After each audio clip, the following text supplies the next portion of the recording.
চলুন দেখে নিন আজকের উপকরণ।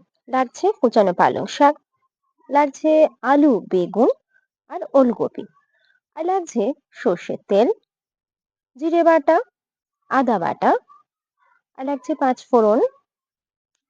এবারে লাগছে হলুদ, লঙ্কার গুঁড়ো, ধনে গুঁড়ো, লবণ, ডালের বড়ি, শুকনো লঙ্কা, তেজপাতা।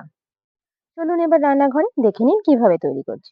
কড়াই বসিয়ে কড়াই গরম করে ফেলেছি।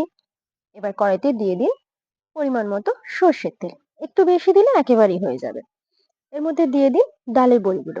খুব ভালো করে নাড়িয়ে চাড়িয়ে লাল লাল করে ভেজে নেবেন, কিন্তু খুব ভালো করে ভাজবেন, একদম লাল লাল করে। এটা খুব ভালো করেই ভাজতে হবে। দেখতে পাচ্ছেন ডালের বড়ি প্রায় ভাজা হয়ে এসেছে। এবার এই বড়িগুলোকে কিন্তু আমরা কড়াই থেকে নামিয়ে ফেলতে হবে। ডালের বড়িগুলো দেখুন নামিয়ে ফেলছি কড়াই থেকে আমি। এভাবে আপনারাও নামিয়ে নিন।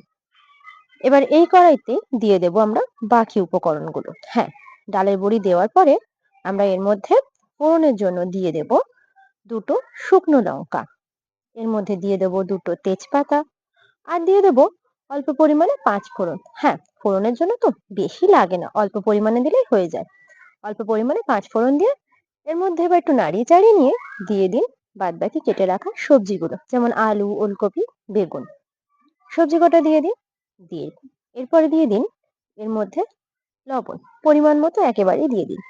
একেবারে দিয়ে দিলেই পুরোটাই হয়ে যাবে। পরিমাণ মতো লবণ দিয়ে খুব ভালো করে নাড়িয়ে চাড়িয়ে নিন। আসলে লবণটা প্রথমেই দিয়ে দিলে খুব ভালো করে সবজিগুলো নরম হয়ে যাবে। আর বলি হ্যাঁ, অবশ্যই আপনারা অন্যান্য সবজিও দিতে পারেন এর মধ্যে। এবার বেশ কিছুক্ষণ নাড়িয়ে চাড়িয়ে নিলাম। নিয়ে আমরা এর মধ্যে বাকি থাকা মশলাগুলো একে একে দিতে থাকবো। বাকি মশলাগুলো এবারে দিয়ে দিন। এবার এর মধ্যে দিয়ে দিলাম বেটে রাখা জিরে, দিয়ে দিলাম বেটে রাখা আদা, আর দিয়ে দিলাম হলুদ গুঁড়ো, দিয়ে দিলাম পরিমাণ মতো লঙ্কার গুঁড়ো।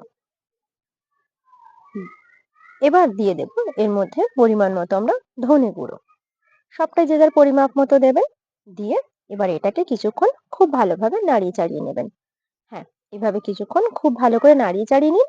আর যদি চান অল্প পরিমাণে জল দিতে পারেন। হ্যাঁ, এখানে আমিও একটু জল দিয়েছি, যেটা আর ক্যামেরায় দেখাইনি। দেখতেই পাচ্ছেন একটু জল দিয়ে নাড়িয়ে চাড়িয়ে নিচ্ছি। আসলে জলটা দিলে হয় কি মশলাটা পুড়ে যায় না। একটু জল দিয়ে নাড়িয়ে চাড়িয়ে নেওয়ার পর এবার বাকি যে উপকরণগুলো পড়ে রয়েছে সেগুলোও দিয়ে দিতে হবে। এবার আমরা এর মধ্যে দিয়ে দেব ভেজে রাখা ডালের বড়িগুলো। হ্যাঁ, ডালের বড়িগুলো আমরা এর মধ্যে দিয়ে দিলাম। ডালের বড়িটা দিয়ে নাড়িয়ে চাড়িয়ে নিয়ে আমরা পালং শাকগুলো এর মধ্যে দিয়ে দেব। দেখতে পাচ্ছেন পালং শাকগুলো দিয়ে দিলাম। পালং শাকটা দিয়ে এবার আমরা ভালো করে উল্টে পাল্টে এটাকে নেড়ে নেব। আসলে পালং শাক খুব নরম শাক তো, তাই পালং শাক দিয়ে খুব বেশি একটা জল দেওয়ার প্রয়োজন হয় না। আপনাদের যদি মনে হয় অল্প পরিমাণে জল দেবেন আর ঢাকা চাপা দিয়ে আস্তে আস্তে রান্না করুন। দেখুন কিছুক্ষণ ঢাকা চাপা দেওয়া পরে অবস্থাটা এইরকম প্রায় হয়ে গেছে। দেখুন হয়ে গেছে আমাদের পালং শাকের ঘন্ট। তো বন্ধুরা, হয়ে যখন গেছে অবশ্যই আপনারাও বাড়িতে এই রেসিপিটা ট্রাই করবেন। ট্রাই করে দেখবেন কেরম হয়েছে।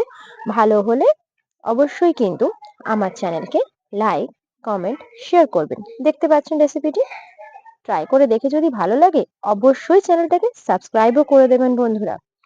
তাই বলছি, যদি অন্যান্য আরো ভালো ভালো রেসিপি চান তাহলে কমেন্ট করে জানাবেন। আজকের মতো এই পর্যন্ত। নমস্কার।